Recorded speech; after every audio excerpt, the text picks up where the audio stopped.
Students, so excited to have you here today. I am joined by Dillon today from 𝐓𝐄𝐀𝐂𝐑 Regenerative Ranch. And this is a career that Dillon, as you know, I know very little about, but I do get to enjoy eating things that relate to you. And I'm excited to dive into that. So Dillon, first of all, thanks for being here. And then second of all, I'd love to know, what is your official job title, and what does a day in the life of Dillon do when you work at 𝐓𝐄𝐀𝐂𝐑 Regenerative Ranch?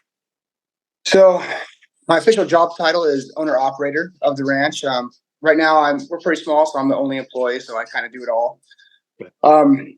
A day in my life. So it's interesting because as a rancher is one thing of what I do, but because I'm small, I actually run 3 different businesses right now. Okay. Until my ranch gets large enough. But typically in a day in a ranch in the winter, you're going to wake up, you're going to dig yourself out from all the snow so you can get out of your driveway. Now, where are you? Are you in the Dakotas? We're in north central Nebraska. Nebraska. Okay. Yeah. Not too far from you, actually. Yeah. And then, so dig out, you get out to the cows, you're breaking ice, trying to get water to them.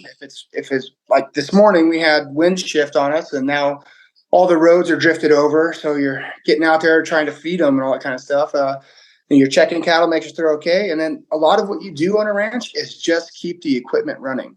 Like, okay. People think what ranching actually is dealing with the livestock, which that's actually the smaller portions of it. The biggest portion is every time something breaks, you better learn how to fix it because it's expensive to pay someone else to do it. And so you kind of become this jack of all trades. You can fix anything, do anything. And every day is an adventure. It's hard to say like what my daily routine would be because it just starts happening and you're just reacting all day long. And that's kind of what it is. And I love it though. I like that lack of predictability. I love that. I love that. You know, actually, yeah, we had to postpone our talk really quick because you had something with the cow this morning. Is that correct? Yeah, here in the plains where I'm at, when you get 1 to 3 inches of snow, it is the equivalent butt pain of about 8 feet of snow anywhere else I've been in my life because of the high winds. It's impossible to get out of your driveway sometimes here. So this morning the wind shifted and I couldn't even get to my cattle. So had to have a friend come get his giant tractor because the plows don't work on these country roads. They don't come out here. So you're plowing your own roads, and he had to dig me in, and then I could follow him through with the hay to get to the cattle, and he would dig me a path out too. So, wow. Okay. Yeah, definitely a different lifestyle than mine, Dillon. I love that though. Yeah. Okay. So as this company, what is your main goal? It's to raise cattle, and then from there, what happens with those cattle? Is it to feed Americans? Is it to I don't know exactly. Could you just tell us that? Like, what's the main goal of your business? Yeah. So basically, I kind of got into regenerative ranching. I grew up working feedlot stuff. My dad, the typical way that cattle are raised here. I personally always thought something was a little bit off with that. How cattle are raised, how they are treated. I had no issue. That's just what I was taught. And so but as I grew up and I started looking into it, I started finding people who are doing it differently. They're raising cattle in a more healthy manner, really focusing on the nutrition of the animal, the mimicking nature. And so like the rotational grazing, which I do, so I give them a very small piece of ground every day.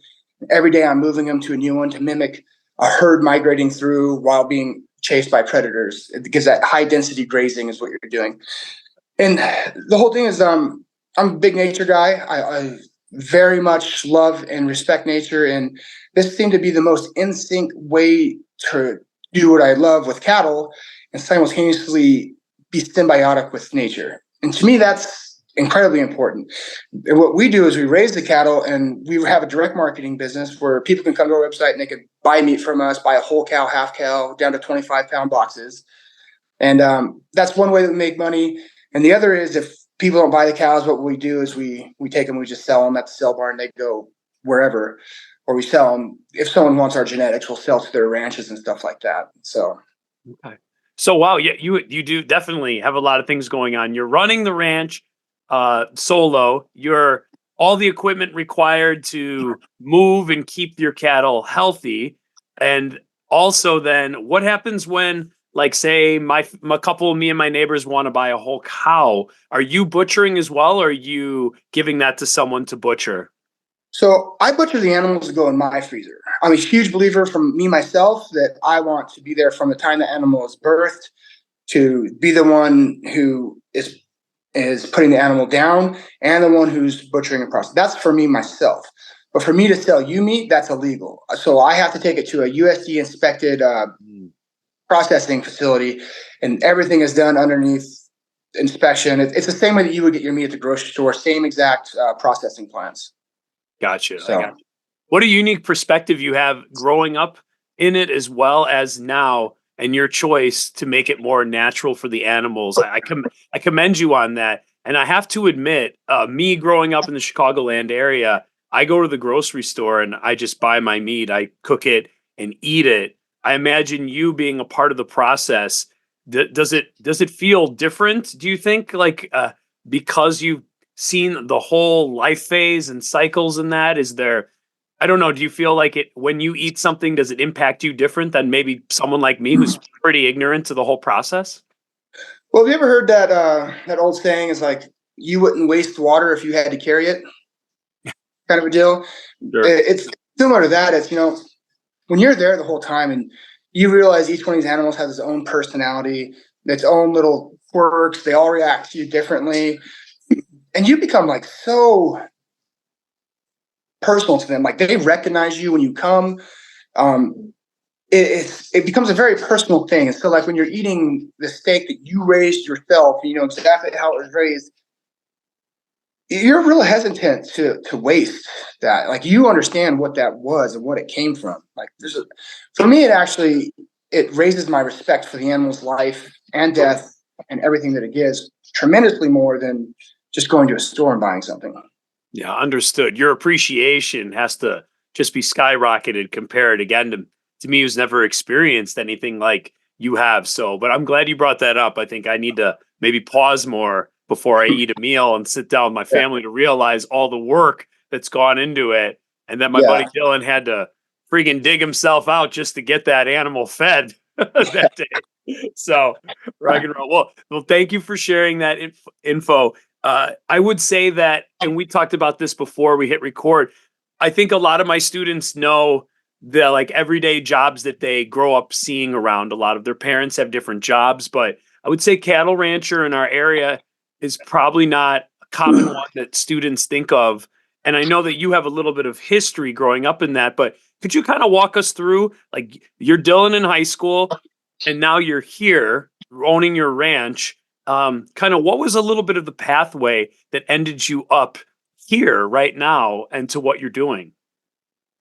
It's kind of a wild story. I've always lived life by the seat of my pants. I just do what I want to do. And I made a promise to myself when I was about 16 years old. And I said, I will never work for money. I'll work because I want to enjoy my life. So I only got one of them. And with that, the money always seems to follow. Like if you're loving what you do and you're passionate about what you do, the money just shows up on accident. You know what I mean? Like, I mean, look at you. You're extreme extrovert running a podcast that people listen to. And it's like, did you ever imagine yourself like doing that? But you're doing what you want to do, Right. So I made that to myself in high school. And right when I was getting ready to graduate, I kind of like looked into my own future and I saw, oh my God, I know exactly what's going to happen here. I'm going to go to college. I'm going to have white picket fence, the house with the mortgage and the kids. And I flipped my lid, man. And I dumped my long-term girlfriend, threw away college applications.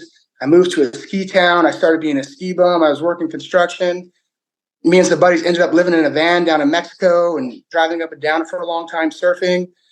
I came back and I was working construction and I was digging this hole and I remember my joints hurt because it was really rocky and my hands were bleeding. And it's like, this ain't for me. I joined the Navy the next week, went into the Navy.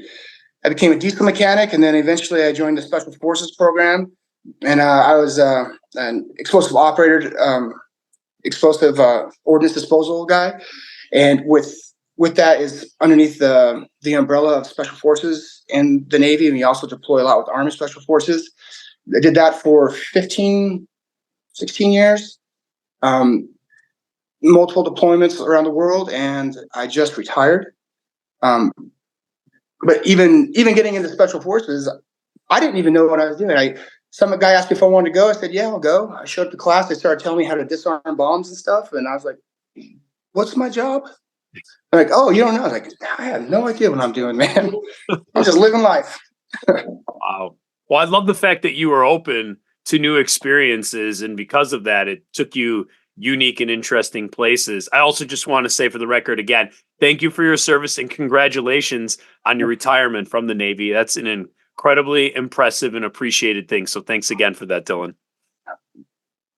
So with that being said, you were in the military, you then retire, and then what did you think? All right, I'm going to make some of the best tasting steaks that anyone's ever had, and I'm going to do it in a way that is good for the environment and natural and happy and healthy for the cattle. Like where did that transition end up going? I'm curious. So it's kind of funny. My wife didn't want to do this, but throughout my whole career, the deal was, I told her, I was like, you could choose the duty station. You pick where you want me to be stationed. I'll go there. I don't care. But when I get out, I'm choosing. And I knew she'd never come to Nebraska. So what I said was, I want to go homestead in Alaska, and we're going to live off the grid. And of course, Nebraska is a great, consolidation practice. So I got her to do it. But we have a bunch of land out here that was, you ever seen that movie Far and Away with Tom Cruise and Nicole Kidman when they're racing to get land? Okay. Do the big race, like just right after the Civil War, they're giving away land if you came out here. Yeah. The original homestead is, just right over there where my family settled back in 1850. And they're getting ready to sell the land. My grandfather just died and, inheritance split, and my aunts were getting ready to sell some. And I decided, I kind of want to keep the land. I want the land. Let's do it. And I just, seat in my pants, decided we're going to start cattle ranching, guys. And that's just how it works. And here you are. Wow. Yeah. I love that. I love that, man. You are not afraid to jump in, get your hands messy, and try it out and see where it goes. I commend you for that. I think that's an incredible way to live your life. Totally applaud that. Okay, so we learned about like a day in the life, keeping these animals alive. You said it is kind of a crazy story how you ended up where you are today, and not in Alaska, so your wife can be half happy. Yeah. And now that we're here, so kind of looking back on an incredible career, military, now you're doing this that is not only helping others and feeding others, but doing it in a way that you are proud of and good for the environment. And that curious then, for my students listening right now and any students that might be listening, is there any tips, tricks, suggestions, ideas, things you've learned or things you wish you've learned that have served you well or would have served you well as you kind of journeyed through your young adult life into where you are now? I think we just love absorbing any type of heads up we can get. Yeah, I think the things I'm the most grateful for that I made up my mind of was what I said earlier about don't chase the money, chase your passion. And the money just shows up. It's odd how it works. Just believe it. And the biggest thing is nothing will ever be given to you. You have to work. I'm a ridiculous workaholic. Like, I love working. To me, work is fun, and I chase it. And if you can develop that habit with a very strong intensity and focus towards the things that you wish to achieve, I mean, the kind of intensity and focus where you're willing to cut everyone and everything out of your life to achieve your goals for your passions, you can do anything, man. It is surprising where me coming from small town nowhere, I became a master chief in the Navy, which is the highest enlisted rank you can. I did it in 17 years, which is unheard of. If you are just insanely focused and insanely passionate about the things that you do. The world is your oyster because not many people can do that. Well said. Your consistency and also your attention and passion, you're right, carried you to some incredible accomplishments and experiences. I think that is well said advice. And the fact that when you dive into that, you naturally find ways to make money or a career off of that is something truly rewarding. I love that. I thank you for sharing that. And I think that work ethic is something that serves us all well when we really dive in and dig in. So another great reminder. Thank you for that as well. I love this. I must admit I was super geeking out about this just because I knew very little about your job daily, and I'm going to be a little extra grateful now when I'm sitting at the dinner table with my family and we're eating. I think not only for the animal's life, but also for the fact that I wasn't going through what you did in order to get it to my table. I will be extra Yeah. grateful for those that allow me the convenience of having that at the grocery store. So Yeah. thank you for enlightening us with all of that, Dillon. It's been an absolute pleasure, man. No worries. Thanks for having me on.